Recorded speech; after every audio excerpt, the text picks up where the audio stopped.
Take a look at this out of IGN. This is what a day. What a day. Star Wars The Last Jedi director Rian Roundheaded Johnson says he was hoping for fan pushback. Oh, he was just hoping for it. Rather than being afraid of doing anything that shakes it up. He's T-Swift now. Shake it up. Shake it up. Every movie going back to Empire shook the box and rattled fans.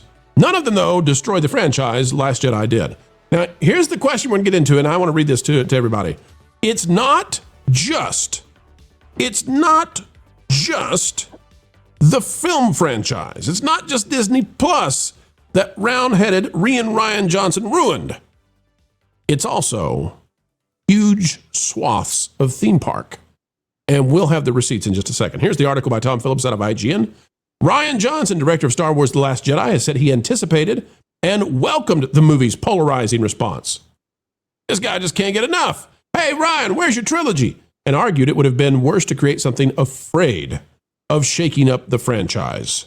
Which is to say that if you were to drive your car too fast and in a reckless manner and manage to shake up the car in a way that it's no longer drivable, Rian Johnson would tell you that you made the right call, after all, because driving it safely was just not the way to handle a multi-billion-dollar vehicle. Speaking of Polygon, Johnson said Star Wars had a history of challenging fan expectations of where the saga story was headed ever since the series' second release, Empire Strikes Back. Despite the fact that we can all, nobody debates this anymore. We all know the franchise was suddenly despised and that the decline happened rapidly following this man's, what should we call it, cultural arsony. Despite this, Johnson said he had intended to deliver a movie that shook the box and upended fan expectations rather than simply serving up something that handled the franchise and its audience with quote-unquote kid gloves, something other entries in Disney's Star Wars sequel trilogy have also been accused of. This is the most lackluster, lame excuse series of defenses you will ever see. This guy has been defending this film now for the past 8 years, every single time. And the main line of defense these days, since he's not getting a trilogy, right? That was phase one of the defense. Phase two is to say, hey, it was my job to shake this up, and if you can't handle it, you're just not mature enough to be a Star Wars fan. The reality is, this guy managed to screw up so badly that he wiped billions and billions and billions of dollars right off of the ability of Disney. They had to write off things to the point that, like the Star Wars Hotel, based on this guy's Star Wars story, couldn't stay in business for more than a year. It's now an Imagineering bunker.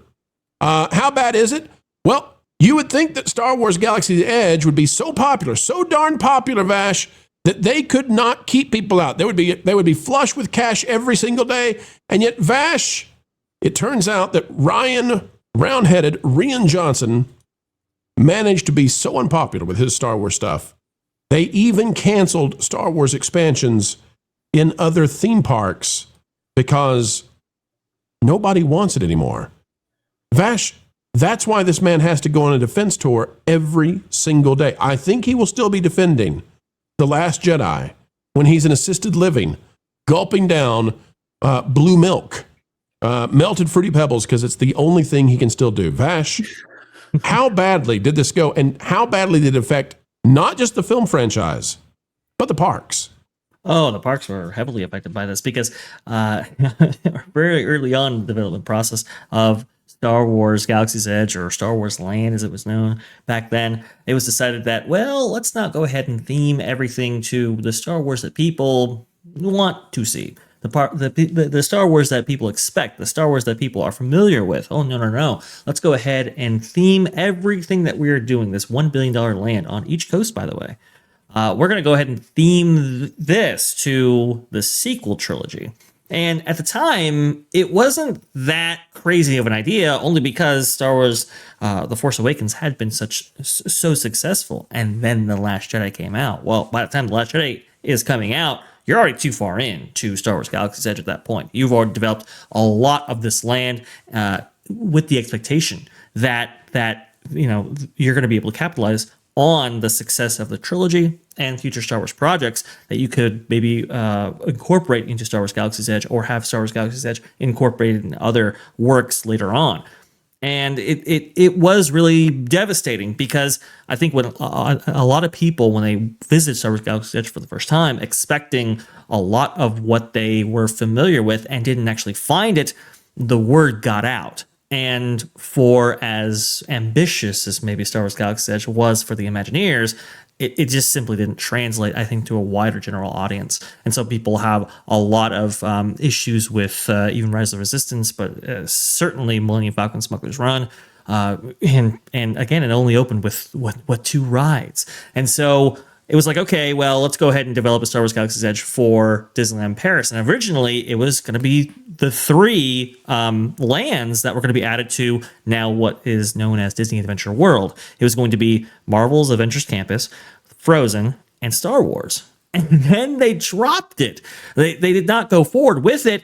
And a lot of people were like, well, what's going on here? And then I think it was the president of Disneyland Paris at the time that said that we will decide on what that third themed area will be, even though they had already announced that it was going to be Star Wars Galaxy's Edge, or at least a truncated version of it. And now we're getting The Lion King, which is, I mean, that came out in 1995.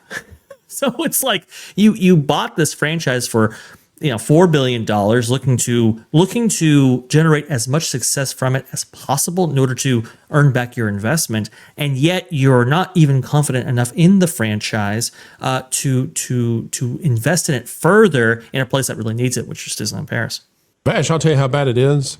It's so bad that James Cameron has said he may not make any more Avatar movies. He may be done. And Disney is busy building Avatar lands anywhere they possibly can. Right. And I just imagine somebody in the C-suite saying, hey, Josh, hey, Bob, what do you think about maybe, we're getting some Star Wars movies coming out again. What do you think about building some Star Wars instead of Avatar? And they say, Star Wars? Oh, but we don't build any of that anymore.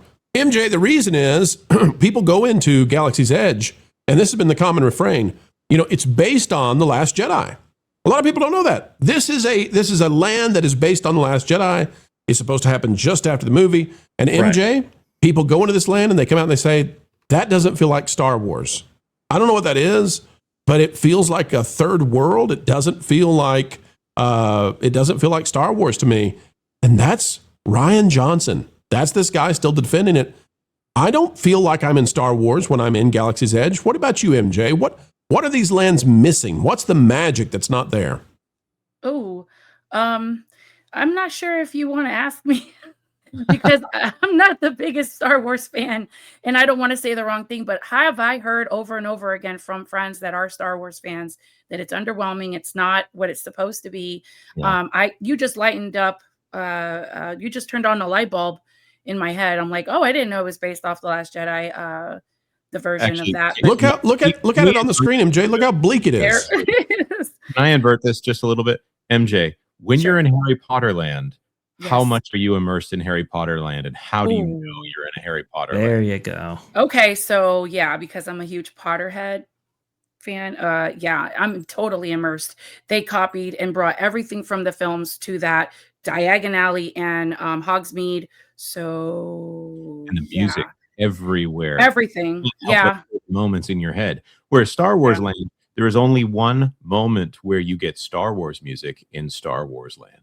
The Jedi experience had a better Star Wars feel to it than war-torn Tunisia here. MJ, imagine if when they made the Harry Potter land at Universal, imagine if Universal was so high on their own stuff that they said, you know what if we don't give the fans what they know? We're going to make something even cooler. We're going to make the Wizarding World of Homelessness. And you're going to get to go to the homeless encampments of London that we're going to invent. That's Galaxy's Edge. Oh, no. No wonder you guys are upset. You guys have been upset for a long time. Not just you guys, but the whole, everybody, all the Star Wars fans. This is not cool at all. I mean, they can't. Why are they, for all the cheap ways to save Jeez, give the fans what they need, man. Well, Jonas, walk us through the cheap ways to make a buck. Well, I mean, Star Wars Galaxy's Edge was intended from the beginning to be a response to Harry Potter, and Disney did everything that they could to do what they always do, which is have the corporate level come in and neuter it. Forgive me for that phrase. Yeah, they said, well, we need a butterbeer, so let's create a gluten-free, dairy-free, everything-free version of blue and green milk. Let's throw some green milk in there, and it has nothing to do with what's on screen. Making the famous blue milk face that you see in so many vlogs. They removed all of the references to the original trilogy that they could and said, you know what, we're going to set this right between what we assume is going to be the biggest Star Wars film of all time and The Last Jedi. And they basically said, well, we've got the Millennium Falcon, and we're going to stop there after the rock work. So this to me is a land where they came in and they said, we're going to do this too. They took all the interactions that were planned for the land out. They took the alien creatures out and they put them into the Galactic Star Cruiser. So much of what they're doing right now is the promise that they eventually are going to do things in other parks that were promised for this park. So it's disappointing to Star Wars fans. It's disappointing to theme park fans.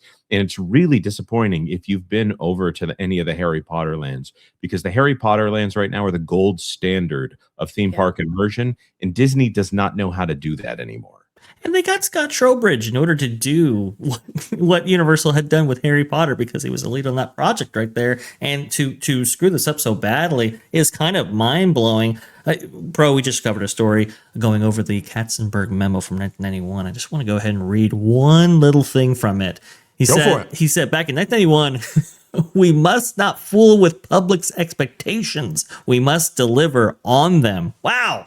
You know, The Last Jedi was all about subverting expectations. And so did, too, the Imagineers and Disney subvert expectations when it came to Star Wars Galaxy's Edge. And what if they were able to deliver on them? What if they were able to deliver on the promise for Star Wars fans that they were going to continue the franchise and continue the series and so forth, and capitalize on some of the expectations of the audience when it came to The Force Awakens and beyond?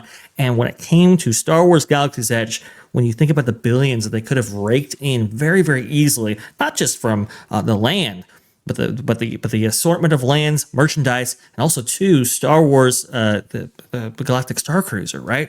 If the Galactic Star Cruiser had been based around the original trilogy, just like the land did, even if they interacted in that way, I mean, I presume it could have been much more successful.